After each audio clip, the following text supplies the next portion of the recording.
Then you will know the truth, and the truth will set you free. Do you believe in life after addiction? You better believe it. Now, the host of Life After Addiction.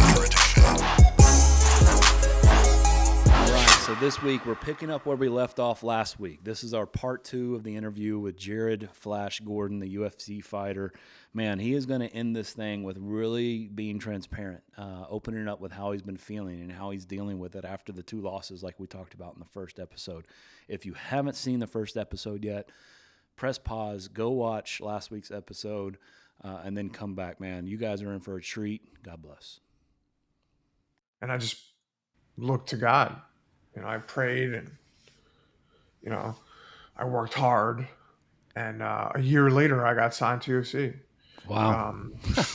I had one fight about 6 months later where I won a regional title for Cage Fury Fighting Championships. Yep.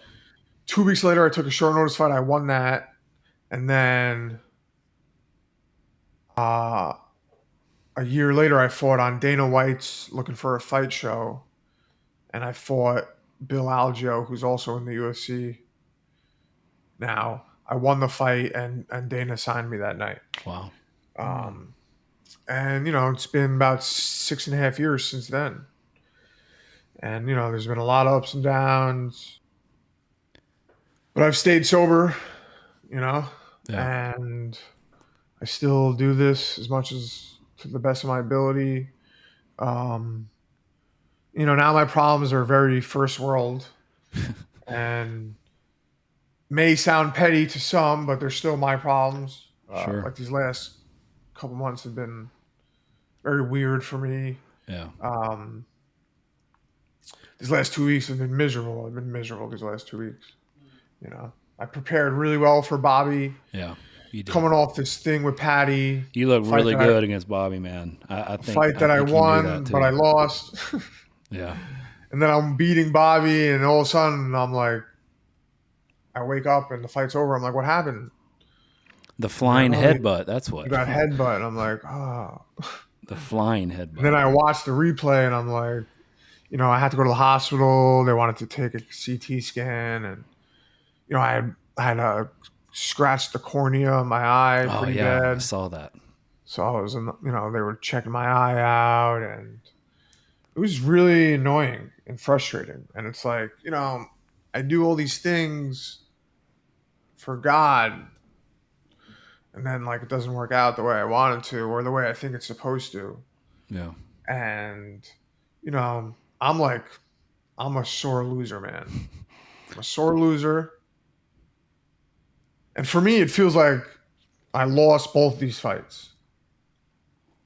Meanwhile, the whole world is like, bro, you haven't lost. You're on a win streak. Yeah. And I'm like, but I'm not. On paper, I'm not. So we get these contracts from the UFC. They're normally 4-fight contracts. So after your third fight, you renegotiate to a higher pay scale and a new contract.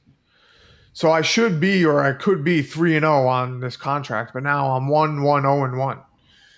So, not only did I not get my other paycheck for both fights, but now I don't know what's going to happen renegotiation wise, where I could be renegotiating for a bigger contract. I don't know what's going to happen. So I'm like very, there's so many things going through my mind, and then I got a concussion from this fight with Bobby. Yeah. And, I haven't had a concussion in 4 or 5 years.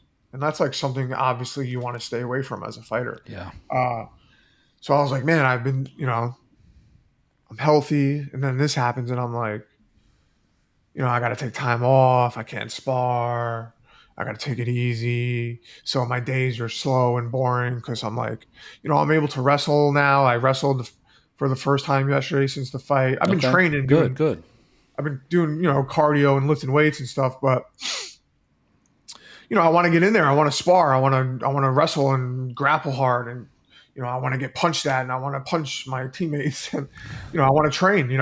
But I have to rest, and it's like, so I can't be in all the practices, and my schedule is super like flexible. I make my schedule. Besides like the schedule from the gym, it's like I do what I need to do when I want to do it. So since I can't be in all the practices, I'm kind of just going through my day. And then this is when all of the character defects come spilling out, Yeah. I'm at pity party. Oh, I suck. God hates me. I do all this for him and his honor and for his kingdom, and he won't even let me win a fight. And then I started getting very resentful and hateful. Yeah. And like, my criminal mindset can come back very easily. Yeah. And I started thinking, man, I could be like selling crack and I would have all this money. But instead I'm doing all this good work and I'm getting the crap end of the stick. So it's been very confusing, frustrating time for me. Yeah. And it's been on a public stage too. It's not like you're just dealing. I mean, I get you. And I mean, and then like I'm watching my friends fighting these big fights, I'm watching other people surpass me, so to say. And I'm like, oh, I'm getting old. I feel like I'm getting older. I'm 34. I'm not the youngest guy in the UFC. I'm not the oldest, but I'm not the youngest. And it's like, when is it going to happen for me? And like, man, I've been telling God like that this is all fake and this is all a lie. And this, these are my feelings. Sure. Yeah. And you're vulnerable and you're open about your feelings. I'm like, why have I been the good guy? I could be, you see these other guys, man, they're like Satanists basically, like smoking pot on social media, drinking, in the club, beating women, being criminals, fighting in the street. You got, not to like knock them, because don't get me wrong, I've been in fights in the street also. Like, yeah. But like you see guys like Nate Diaz, he's like choking people unconscious in the street and getting all this praise. And it's like, bro, you're 38 or 39 and you're at the top, like you're the pinnacle of the fight world. And like, this is, you see, and then like guys like Conor McGregor, like, and I'm like, what am I doing wrong? Yeah. Maybe I am doing it all wrong. Maybe I should like go that way instead. And,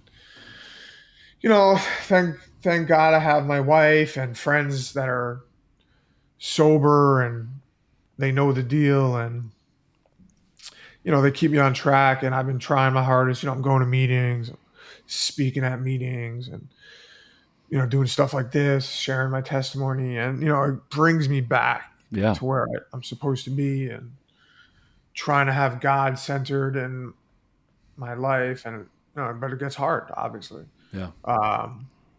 So that's where I'm at right now. I'm just like, 7.5 years sober basically and still going through my feelings.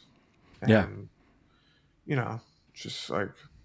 Yeah, I think it's important, man, for our listeners to hear, like he just opened up and he's just real. That's all Jared knows how to be, is real. And you and I have spoke back and forth a little bit for the last couple of months, man, and prayed with you and encouraged you. But I appreciate it.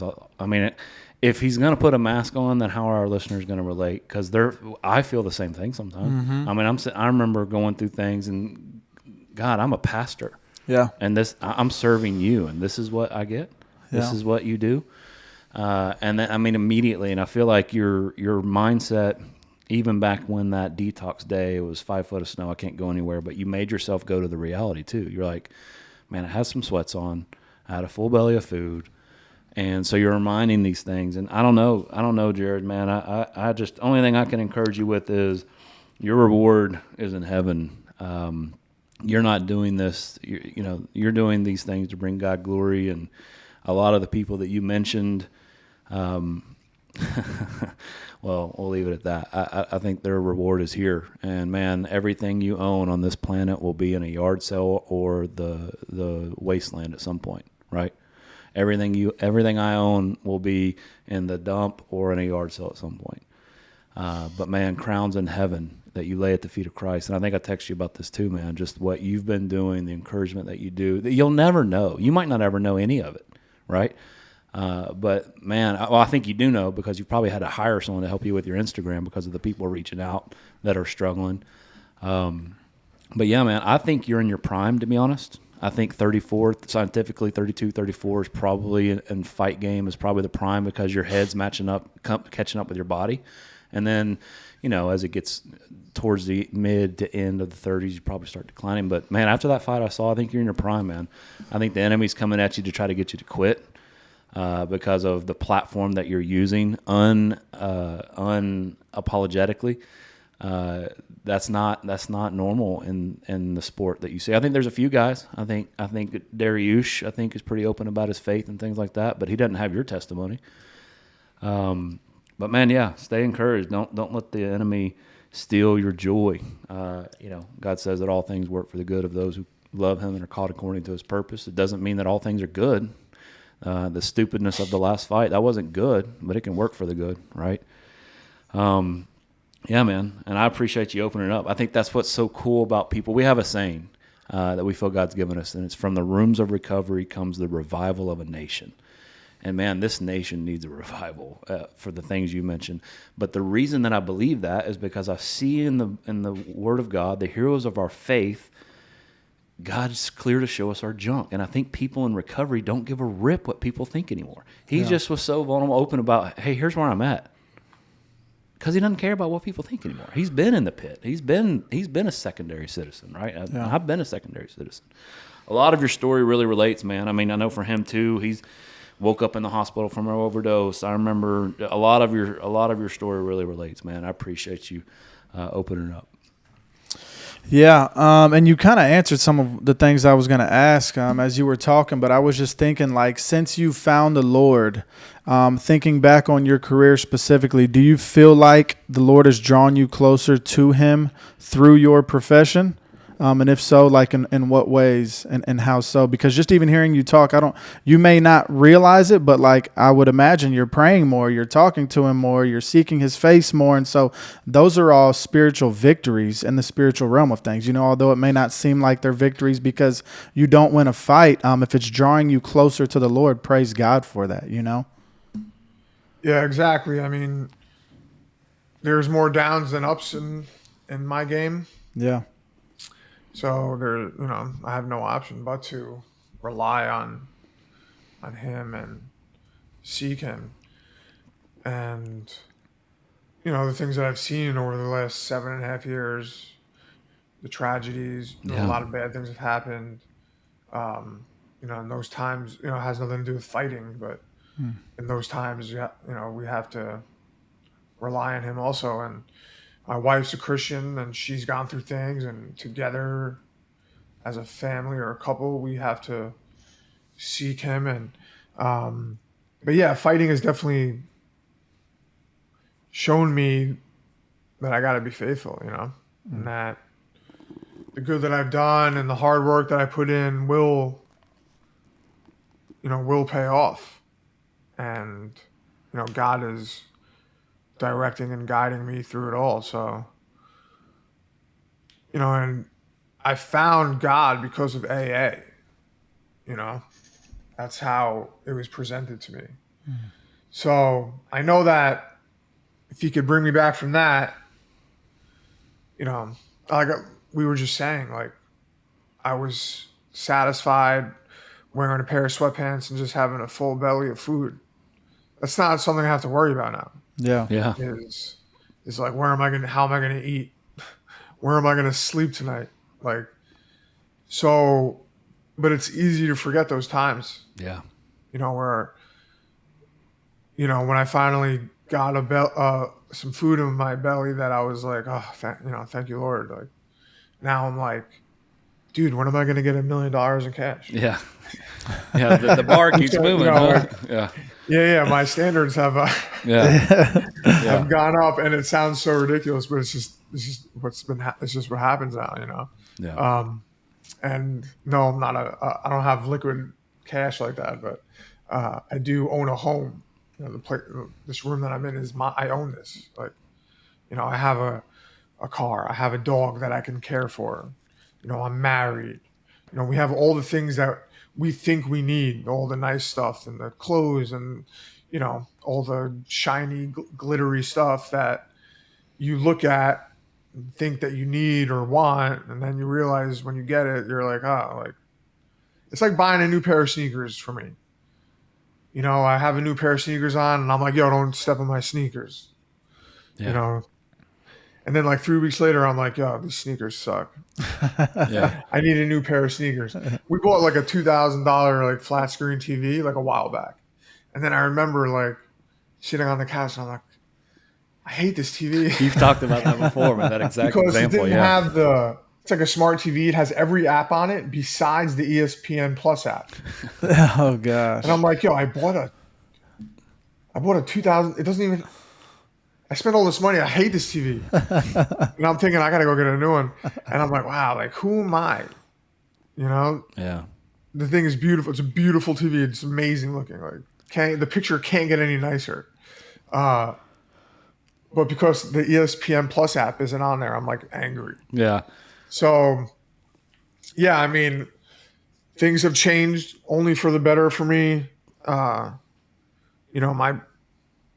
things I complain about are superficial, and but like that doesn't mean that it doesn't disturb my peace. Yeah. Which I think is really what we're all looking for, is peace. Yeah. Like if I could be a person that was happy with the bare minimum, I would be, because then nothing else matters. I don't have to cry and whine over being the best fighter in the world. Like my wife's like, do you realize like what you're aiming for? Like you're mad that you're not like the number one guy in the world. Some people will never, ever come close to where you're at. Most people will never come You're close like to 0.0001% of the world. That's right. Or whatever, probably even less. So, but I'm like, I know, but this is what I want. Like, this is where I'm at. So it's really hard. The hardest thing for me is staying grateful for what I've already been blessed with by God. Yeah. And that, if you're grateful, then you have peace. But if you're always wanting external things that won't make you fulfilled anyways, Yeah. then you'll never be happy. So, Yeah, I thought it was I have to interesting. remember. I'm sorry. I thought it was interesting, and I don't know if it was on Errol Hawani or a press conference for the Bobby Green fight, but you had talked about, and one of the things that God's given you too is the platform that you have, and you were talking about either on Ariel or a presser. Someone asked you a question maybe, and you were like, you know what? Now that I think about it, and maybe your answer's changed, but if you would have beat Patty officially, you did beat Patty. If the judges would have said you would have beat Patty, man, you said something like, I don't think I would have had the platform that I had now, the followers, the Instagram, all of that. And we'll have all the links in this as well. I didn't mention him and his wife also did American Ninja Warrior recently, but that hadn't aired yet. But I saw him doing some of that. It's pretty cool. But you mentioned, was it terrible? Go hard, dude. She did well, me not so much. But That's too funny. But I mean, as you were processing that, you're like, you know what? Okay, I could see what God's doing there. And I mean, I think it's cool that you're saying those things and you're processing these things and you're using it and you're using the platform. So yeah, man. And that was just end of last year? The Patty fight? Yeah. Yeah, it was December. Yeah. So I mean, yeah, I saw, now that time has passed by, like I could see the silver lining in the Patty fight. Like, yeah. If I won that fight, they would have switched the narrative somehow. I think you're right. You beat Patty, he sucks, or my foot. That's what it would have been. It was a boring fight. That's how they. I mean, look at Bilal's fight. Oh, Gilbert injured his shoulder, which he did. Yeah. But Bilal went in there injured also, hurt his ankle. But now they're saying like, oh, he would have won that fight if Gilbert didn't hurt his shoulder. Right. So it's like the narrative always gets switched one way or the other. Yeah. So like for the Patty fight, I could see all the silver linings.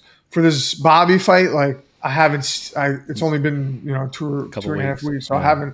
I haven't seen the silver. I have yet to see the silver lining yet, and I'm sure it will just take some time to get there. Yeah. So I can see that, but you know, that's like everything in my life. When something bad happens, I'm like, well, if that didn't happen, then I wouldn't change this, and I wouldn't be where I'm at now. So it's always time, and that's another thing I have to always remind myself is that time heals wounds, and you know, God will reveal more to you as life goes on. So, I mean, and you know, I know that when I'm like 50 years old, I'm going to look back at all this and laugh. Yeah, for sure. Just like you do at like high school drama nowadays, you look back at this age, it's like, man, what was I so upset about? Now here's one for you, Jared. Now imagine an eternity with God forever. Imagine 5,000 years looking back at our problems now, and you're with God. How petty they seem in 5,000 years. But I don't know, man. I told you I was so grateful for your time. I want to honor it. Do you have any last thoughts you want to say to the people listening? Any encouragement or any whatever? Yeah. I mean, things can be really bad. You could be facing all different kinds of problems and hardships. But if you have faith and put the work in, you know, things will and can change. So, but if you want to reach out to me, if you just want to talk, I'm always open for that. And, you know, if you're struggling, maybe somehow we can help. But I'm always here. My DMs are always open, social media. So just hit me up, hit these gentlemen up, and maybe we can help you find a easier, softer way through life. Yeah. Yeah, and he's not joking. Like, he's not the dude that just says, "Yeah, hit me up." I mean, he's the real deal. I love if here's my last thing. If you're struggling watching this and you're like, you really related to his story as I did, just because, man, I could feel it takes you back, man. Mm-hmm. One thing that I love and I've found to also be true is the Word of God says, "Come to me, all who are weary and heavy laden, and I will give you rest for your soul." And man, every time I do that and I remind myself, that's right. And I turn to God for that rest, for that peace.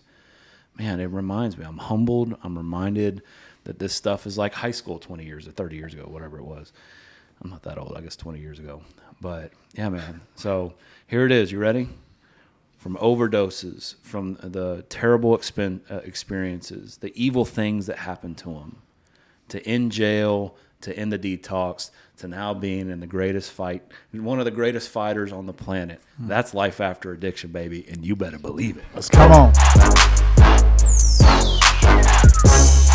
Thank you for listening to this episode of Life After Addiction. Life After Addiction is a production of S2L Studio. For more Christ-centered addiction recovery resources, please visit s2l.net. That's S2L.net. For more information about S2L's licensed and accredited residential program, please visit s2lrecovery.org. That's S2L recovery.org.